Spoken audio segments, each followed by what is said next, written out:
In 1758, at the height of the French and Indian War, the region of western York County, the south central frontier of Pennsylvania, was ablaze with conflict and threats from the Indian incursions of the Shawnee and others from the west.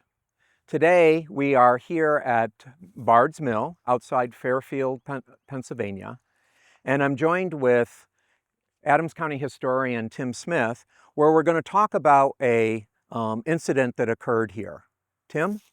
Yeah, the influence that the French and Indian War had on this area and the impact that it would have on the future of Adams County is just, it cannot be overestimated. And, this area at the time was the frontier. I mean, by 1736, settlers were starting to come into the area, but during the 1740s and early 1750s, that's when really this area started to get populated. And I think we have this illusion that all the frontier settlers, the Germans and Scotch Irish, it was like Daniel Boone. They all had muskets and they were all, really good shots. These are, a lot of these people are just farmers trying to make their way. Right. And during the French and Indian War, the starting with Braddock's defeat at the Battle of Monongahela in 1755, and then in early 1756, we had the raids into what is now Franklin County, Cumberland County at that time, and in 1757, there were raiding parties that came into this area. William Wall's barn in Carroll's Tract was burned, and Alexander McKesson got in a skirmish with some Native Americans. And of course, just north of here, Mary Jameson is. And then in the spring of 1758, there were major raids into this area.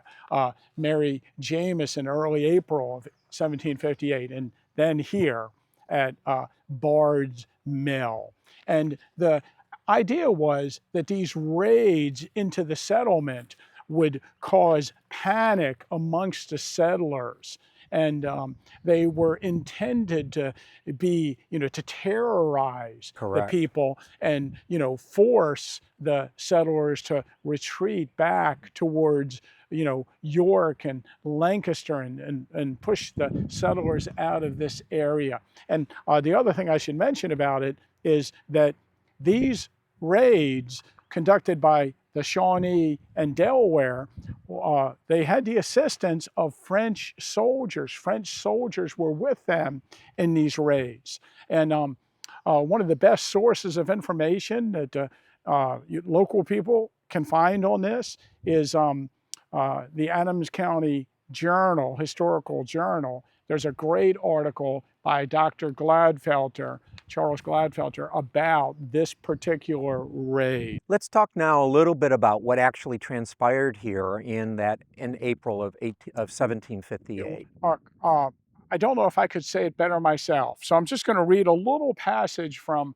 Dr. Gladfelter's book about what happened here. On Thursday, April 13th, 1758, 7 months before the several efforts to achieve peace along the frontier, some 19 Delaware Indians descended upon the property of Richard Bard. It was located at present Virginia Mills, northwest of Fairfield in Hamilton Bond Township.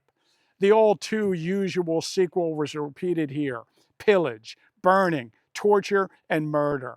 Of the 9 persons who were in or near the house at the time, 4 were killed as they fled westward, including the Bard's 6-month-old baby. 3 young people who were not their children were eventually liberated. Richard Bard, who was then 22 years old, miraculously escaped from his captors and then spent most of the next 2.5 years searching for his wife. In September 1760, he found her near Sunbury and paid 40 pounds to gain her release. During her long captivity, she had traveled about 500 miles on foot. First west to Fort Duquesne, and then east to the upper Susquehanna Valley. Once freed and reunited, Richard and Catherine spent the rest of their lives in Franklin County, where they had at least 4 more children, and today they're buried near Mercersburg. Yeah, so this region of western York County at the time was truly, as Tim said, the frontier. And during the French and Indian War, we saw a great deal of depopulation, not only from the Conococheque Valley on the other side of the South Mountain heading east, but then also in these foothills of present-day South Mountain.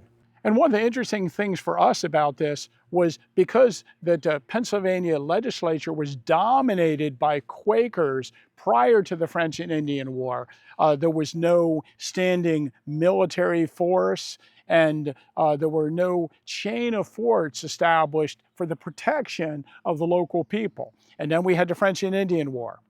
And then afterwards, the British soldiers actually established forts in the area, and there was a military presence here to keep the Native American tribes out of this area and keep some kind of control of them. But Right. also, this force of British soldiers, along with a proclamation of 1763, was intended to keep the settlers from moving westward, and all this caused conflict on the Pennsylvania frontier between the British and the Scotch, Irish, German, and other settlers that were moving in. So that story of the years that follow in the 1760s will be covered and described and with some other videos that actually help to amplify this conflict that exists, not only between the settlers and of the region and the Native Americans, but then also that lays the foundation for the conflict between the British authorities and the frontiersmen, and led to a frontiersman attitude that carried forth into the early years of the American Revolution in the 1770s. And I tell you that there's no love lost between the Scotch-Irish and the English over the centuries prior to this. Right. And this idea that the Scotch-Irish settlers had moved into this area particularly, and along with Germans and Irish from Maryland, and then the British defeat at Monongahela, the British retreated back towards Philadelphia, and these people were basically abandoned for a few years until the capture of Fort Duquesne in late 1758. And that abandonment Led by to a the great British deal. government Yes. is going to really seethe amongst the hearts and minds of the settlers in this area. And when it comes time to fight them in the American Revolution, they're all for it. It lays the seeds of the conflict that will follow 15 years later. So with that, we're at Bard's Mill, site of one of the many Indian raids on the Pennsylvania's south central frontier, and on the eve of the American Revolution. And I should mention, there's a great letter that appears in York, I guess the York County newspaper at that time. But there's an affidavit taken on May 12th, 1758, when Richard Bard makes it back to authorities explaining in detail the raid that occurred here. And it's well worth a read if you get a chance. That would be a great material to have available up on the website. So look for that type of material as we go forward.